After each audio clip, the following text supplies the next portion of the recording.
الحيط الخضر كيطلع غلا من ديال المرطوب، يعني تبني حيط بالعود ولا بالكومبوزيت ويطيح عليك رخص من الا درتيه بالتويا. وكاينه نوعيه اخرى منهم اللي كتسمى لو سيبري دو ليلاند، نفس المشكل عندهم حتى في شمال اوروبا ولاو فراجيل وكيمرضوا، وكتبقى ديك الساعه غير مساله وقت على انها غادي تموت ديك الشجره. خا داويها واخا دير اللي درتي تقدر تزيد لها غير واحد شويه في الوقت، اما هي طوطا راه غاديه تكمل بحال هكا، طوطا غاديه تموت. بالنسبه لي انا والخبره ديالي من احسن لي ايفيرت اللي تقدر دير هي اللي تقدر ديرها باللوغي، ولا تقدر ديرها حتى بالفوتينيا اللي كتسمى بحال هذه الفوتينيا ريد فرازيري. اولا كتشارك نفس المميزات بحال هذا، يعني كتبقى الخضوره العام كامل، في نفس الوقت كيبقى الفوياج ديالو بيرسيستون، يعني انه كيحيد لك الفيزافي اللي كاين من جهه اخرى. راه الناس كيديروا بحال هذا الشجر غير باش يسيباريو ما بين الجيران باش واحد ما يطلش على الاخر. وكاينين محافظات يعني جميله اللي كيمنعوا اصلا على انك دير حيط بالبيطون ولا بالبريك ولا دير حيط كيف ما كان وديباسي داك الحيط. يعني راه كاين على سبيل المثال البلاصه اللي ساكن فيها ما عنديش الحق نطلع حيط اكثر من 2 متر، دونك راه كاينين بلايص اللي كاين غير متر و40، وكاينين بلايص اللي عندك الحيط ما تقدرش تطلعو اكثر من متر و60. هذا هو الحل الوحيد اللي كتقدر تسكيفي به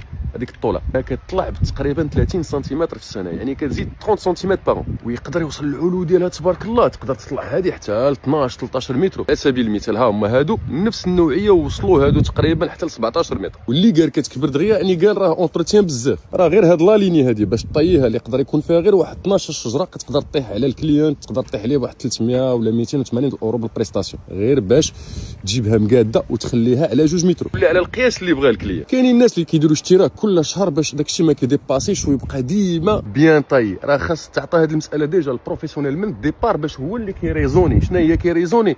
وهو كيوجه العروش، كيقطع هذوك اللي ما خصهمش يعاودوا يبداو ينوضوا، يعني ينوضوا دي برونش اخرين، هذوك لي برونش اللي كيطلعوا لذاك الاتجاه اللي بغاه هو واللي غيسد به داك الثقب. القطيعه فاميليا راه ما كنقطعوش قيوعيه. على سبيل المثال الدور ديال الجارديني هو كيقطع نعم سيدي كاع هاد العروش هادو اللي كيكونوا بهذا الاتجاه هكا ولا كيكونوا اتجاه هكا، باش كنخليو غير العروش اللي متجهه اتجاه صحيح اللي يسد لينا نعم سيدي الفيزاف. راه من الانواع ديال لي سابان، وديجا هاد الانواع ديال لي سابان ما بقاوش كومباتيبل هنا في اوروبا. غادي نزيدك واحد المعلومه من ذهب، شتي هذا هو لو سول بلورور اللي كيتعتبر واحد من اكبر المنابع ديال لاسبيرين. هنا في اوروبا بزاف ديال الفلاحه كيستغلوه كهرمون ديال البوتوراج. قطعنا هذا الغصن شديناه ورقدناه في العلبه مده كيخرج جذور، هذوك الجذور كيفرزوا في الماء واحد الماده اللي كتسرع لونغاسينمون اللي بغات تعني الجذور. طريقه التحضير ديالو راه ساهله، نقطعوا واحد الغصن ديال نفس السنه يترقد في الماء لمده لا تقل على 30 يوم. انا بالنسبه لي ما كنفلتريش، بحال ما خليته كيزيد يخرج لي الجذور، وديك الساعه من داك الكونتينر ولا داك الجيريكان كنعمر 10% من لاغوزواغ بهذا الماء والما باقي بالماء ديال المطار. نقدر نضمن لك على ان اي حاجه غادي تجدد. وهذا الماء راه عنده اون ريفيرونس ديالو كيتسمى لود سول، بالعربيه ماء الصفصاف. راه فيه تقريبا شي 18 نوعيه كيصلح لهذه العمليه، هو الصفصاف البكاي. تهز غير هذاك الماء وديرو على اي حاجه بغيتي تنبتها، يعني بغيتي تفرع بغيتي تونغاسيني. ندير لك ديمونستراسيون، غادي تشد نعم سيدي غير شي طريف من شي زيتونه، شي طريف من شي